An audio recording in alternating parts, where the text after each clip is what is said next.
ਮੇਰੇ ਕੋਲ ਹਰ ਐਤਵਾਰ ਵਾਲੇ ਦਿਨ ਪ੍ਰਾਹੁਣੇ ਆਉਂਦੇ ਨੇ, ਕਿਉਂਕਿ ਬਾਕੀ ਦਿਨ ਹਰ ਬੰਦੇ ਦੀਆਂ ਮਸਰੂਫੀਅਤਾਂ ਹੁੰਦੀਆਂ ਨੇ, ਅਗਾਂ ਪਿਛਾਂ ਆਉਣਾ ਜਾਣਾ ਹੁੰਦਾ, ਨਿਕਲਣਾ ਹੁੰਦਾ। ਤੁਹਾਡੀਆਂ ਵੀ ਜਿਵੇਂ ਕਈ ਮਸਰੂਫੀਆਤ ਨੇ ਸਾਰਿਆਂ ਦੀਆਂ, ਇੰਜ ਮੇਰਾ ਵੀ ਆਉਣ ਜਾਣ ਲੱਗਾ ਹੀ ਰਹਿੰਦਾ। 100 ਮਾਮਲਾਤ ਕੋਈ ਘਰੇਲੂ ਵੀ ਹੁੰਦੇ ਨੇ। ਉਹ ਫਿਰ ਇੱਕ ਦਿਨ ਪੱਕਾ ਕੀਤਾ ਮੁਲਾਕਾਤਾਂ ਵਾਸਤੇ, ਇਤਵਾਰ ਦਾ ਦਿਨ, ਤੇ ਸੰਡੇ ਵਾਲੇ ਦਿਨ ਉਹ ਜੀ ਆਉਂਦੇ ਨੇ, ਨਾਲੇ ਬਹਿ ਕੇ ਗੱਪਸ਼ਪ ਹੋ ਜਾਂਦੀ ਹੈ, ਨਾਲੇ ਬਹਿ ਕੇ ਗੁਫ਼ਤਗੂ ਹੁੰਦੀ ਹੈ ਕਿ ਜਿੰਨੇ ਜੋਗੇ ਹੋਈਏ ਖਿਦਮਤ ਵਾਸਤੇ ਵੀ ਕਰੀਦੀ ਹੈ। ਉਹ ਕਰਨਾ ਤੇ ਓਨਾ ਹੀ ਹੁੰਦਾ ਜਿੰਨੇ ਜੋਗਾ ਬੰਦਾ ਹੋਵੇ, ਤੇ ਕਿਸੇ ਨੂੰ ਕੋਈ ਪਾਬੰਦੀ ਨਹੀਂ, ਕਿਸੇ ਨੂੰ ਮੇਰਾ ਮਤਲਬ ਇਸ ਗੱਲ ਦੀ ਰੋਕ ਟੋਕ ਨਹੀਂ ਕਿ ਫਲਾਣਾ ਆਵੇ ਤੇ ਫਲਾਣਾ ਨਾ ਆਵੇ। ਹਰ ਰੰਗ ਦਾ ਬੰਦਾ ਹੀ ਆਉਂਦਾ, ਤੇ ਆਪਣੇ ਵੱਲੋਂ ਜਿੰਨੇ ਜੋਗੇ ਆਇਆ ਵਾ ਸਾਰਿਆਂ ਨਾਲ ਅੱਛੇ ਤਰੀਕੇ ਨਾਲ ਹੀ ਪੇਸ਼ ਆਈਦਾ।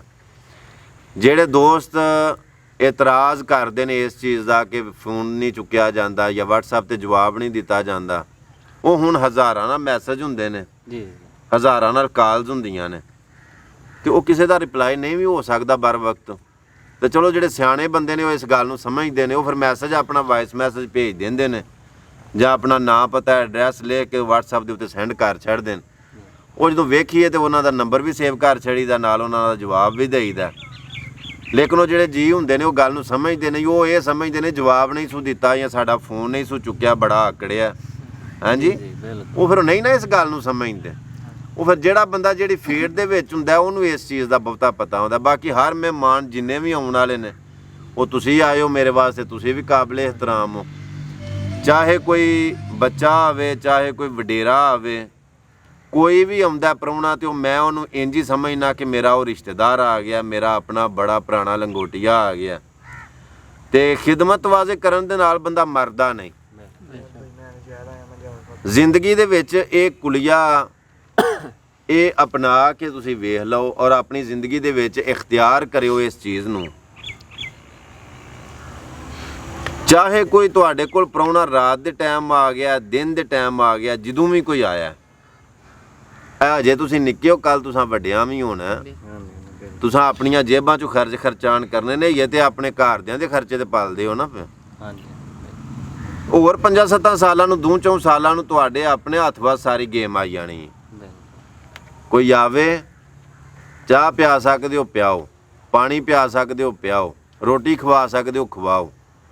ਜੇ ਨਹੀਂ ਨਾ ਰੋਟੀ ਖਵਾ ਸਕਦੇ, ਚਾਹ ਨਹੀਂ ਵੀ ਪਿਆ ਸਕਦੇ, ਭਾਵੇਂ ਸਾਦਾ ਗਲਾਸ ਪਾਣੀ ਦਾ ਹੀ ਕਿਸੇ ਨੂੰ ਦਿਓ ਨਾ, ਦਿਓ ਮੁਸਕਰਾ ਕੇ, ਖੁਸ਼ ਹੋ ਕੇ ਉਹਨੂੰ ਮਿਲੋ।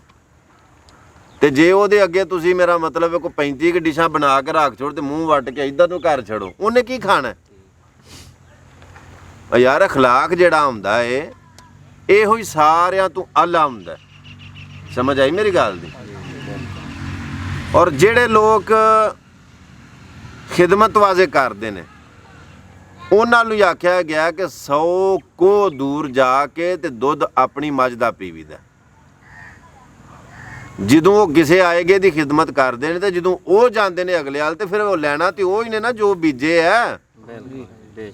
ਉਹ ਜੋ ਫਸਲ ਬੀਜੀ ਹੋਏ, ਕਣਕ ਬੀਜ ਕੇ ਤੇ ਮਕਈ ਤੇ ਨਹੀਂ ਉੱਥੋਂ ਲੈ ਸਕਦੇ, ਆਲੂ ਬੀਜ ਕੇ ਉੱਥੋਂ ਭਿੰਡੀਆਂ ਤੇ ਨਹੀਂ ਹਾਸਲ ਹੁੰਦੀਆਂ। ਵੱਢਣਾ ਤੇ ਉਹ ਕੁਝ ਹੀ ਹੈ ਜੋ ਬੀਜੇ ਹੈ। ਤੇ ਜਿਹੜੀ ਫਸਲ ਮੇਰਾ ਮਤਲਬ ਤੁਸੀਂ ਬੀਜੀ ਹੈ, ਜਿਵੇਂ ਦਾ ਅਗਲੇ ਨਾਲ ਬਿਹੇਵ ਰਵੱਈਆ ਤੁਸੀਂ ਕੀਤਾ, ਜਦੋਂ ਉਹਦੇ ਕੋਲ ਜਾਓਗੇ ਫਿਰ ਅਗਲਾ ਵੀ ਤੁਹਾਡੇ ਨਾਲ ਇੰਝ ਹੀ ਕਰੇਗਾ। ਸਮਝ ਆਈ ਮੇਰੀ ਗੱਲ ਦੀ?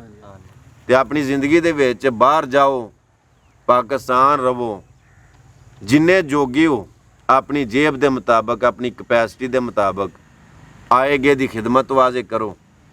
ਇਹਦੇ ਨਾਲ ਨਤੀਜਾ ਕੀ ਮਿਲੇਗਾ?